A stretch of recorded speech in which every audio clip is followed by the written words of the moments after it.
If you are struggling with behavioral difficulties in your child, this is the video for you. Welcome to the channel. I'm Dr. Nate Noble, where we endeavor to educate, equip, and encourage anybody raising children. That being said, let's get started. In 20 years of doing this, I have seen multiple individuals come to the clinic and endeavor to do the very best job they can. And they come in and they're probably just like you. They're struggling with non-compliance or difficulties with transition. They've read a bunch of books. They've been shunned by a bunch of people at Barnes & Noble. They've gone to family reunions and felt like a complete failure, right? Because their kid is not acting the way they're supposed to act and they're struggling. And you put together all these strategies. You've done a great job. I got a banner for that. Watch this. You've done a great job, but at the end of the day, you're still struggling. And I want to give you some reasons why that is. And the way that we do this is by first understanding that effective parenting starts with stopping. Don't get mad at me. Listen to me. If I want to help you be a more effective parent, we have to start this journey by asking you, begging you, including myself, because I got 4 kids, made a bunch of mistakes. We have to go on this journey together by stopping. Today, we're talking about one of the most common self-sabotaging tactics that occur in parenting, and that is good cop versus bad cop. Come on now, you know what I'm talking about. Here's an example.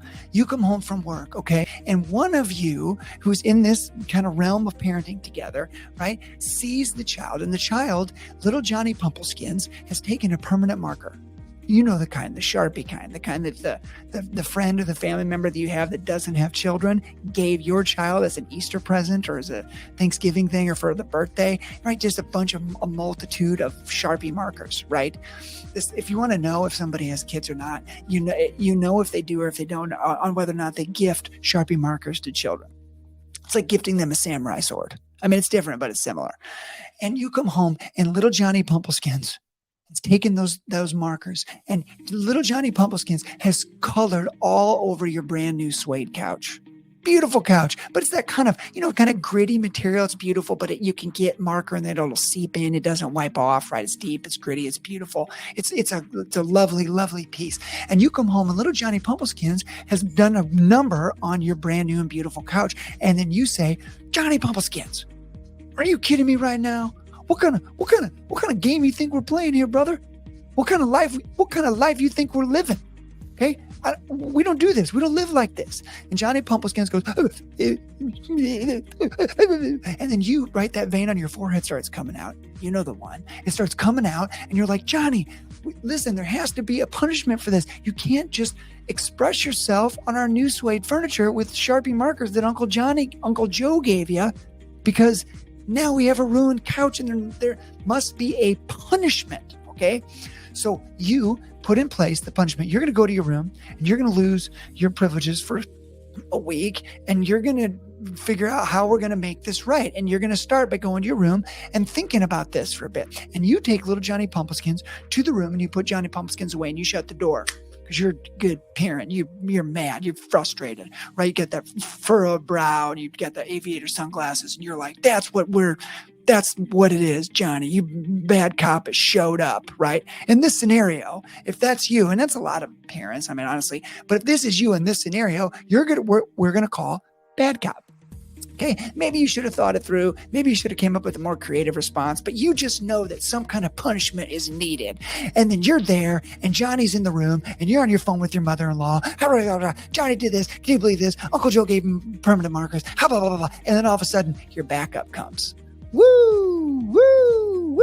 Backup comes. Oh my goodness, thank goodness backup's here. And out of the second patrol car comes what we're going to call good cop. Good cop comes over to you. You're pacing back and forth. You're on your phone. You got a vein on your forehead that's popping out. You're lecturing people about how important and powerful you are at work and how you don't need this garbage in your personal life. And good cop comes up and says, what seems to be the problem here, bad cop? And you're like, well, I'm telling you, this is the situation. And I wrote a bunch of tickets and Johnny's going to pay for this and it's going to be trouble. And the bad cop says, I know what to do. You go ahead and go on back to the station and fill out some reports, and I'm going to take care of this. And then you get in your car driving away thinking the good cop's going to take care of the problem. Wrong-o. Okay, now, did the bad cop overreact? Maybe not in this situation, but in many situations, bad cop completely overreacts. You scream, you throw, you make crazy statements like, I'm going to take away the internet for a year.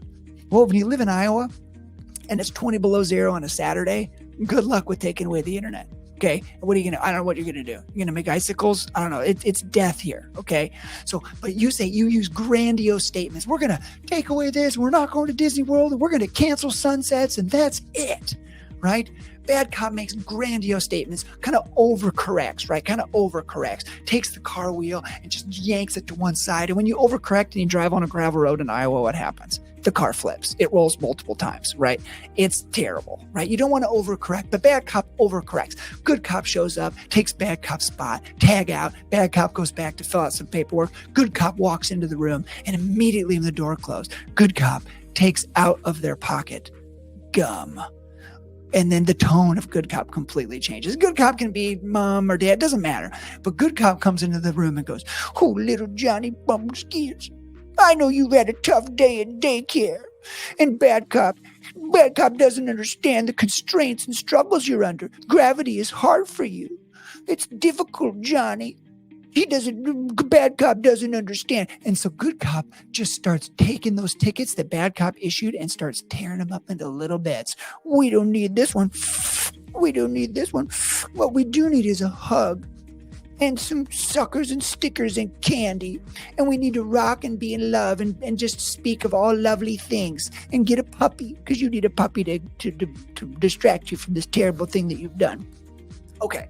Listen, we've all been on both sides of that equation, okay? We've been on the good cop side. We've been on the bad cop side, all right? But in your home, one of the many reasons that behavioral strategies don't work effectively, okay, and don't get mad at me, is because you've got a good cop and you've got a bad cop. You've got a bad cop that overcorrects, screams at everything. Everything's a big problem. Everything is overboard. We cancel sunsets. We cancel dolphins. Everything bad happens, right? And they overcorrect and the car flips and it's no good. But then good cop comes along and just sweeps away the fact that there should be punishments, there should be a discussion, there should be something that we do to make amends by covering up with suckers and stickers and bubble gum. Okay. What I want you to understand is that both of these examples, the good cop and the bad cop, they both cancel each other out. What does your child hear? Your child hears, well, if I do something I shouldn't do, somebody's going to freak out. I'm going to ignore them, right? Because they're just a blowhard sounding gong or cymbal. They just explode and then nothing happens. And then good cop's going to show up and give me suckers and stickers.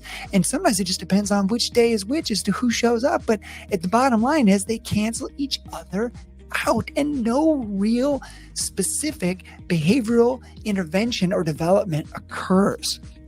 If you have a good cop in your home and a bad cop in your home, what you have to understand is that you really end up with no cop. All right. You really end up with no cop. You have to stay consistent. If you don't know what to do before you blow your lid, just take a break.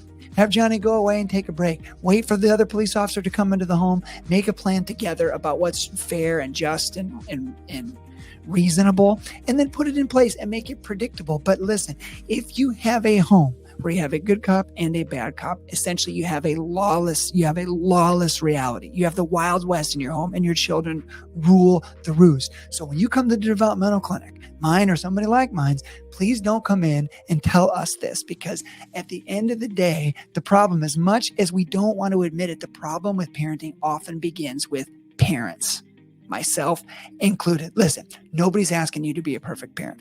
That's not a thing. Read the books, go to the classes, go to the groups, do all the things. Nobody's asking you to be perfect. Perfect parenting is not the goal. The goal is better. And how do we get better? Listen, the only way we get better is together.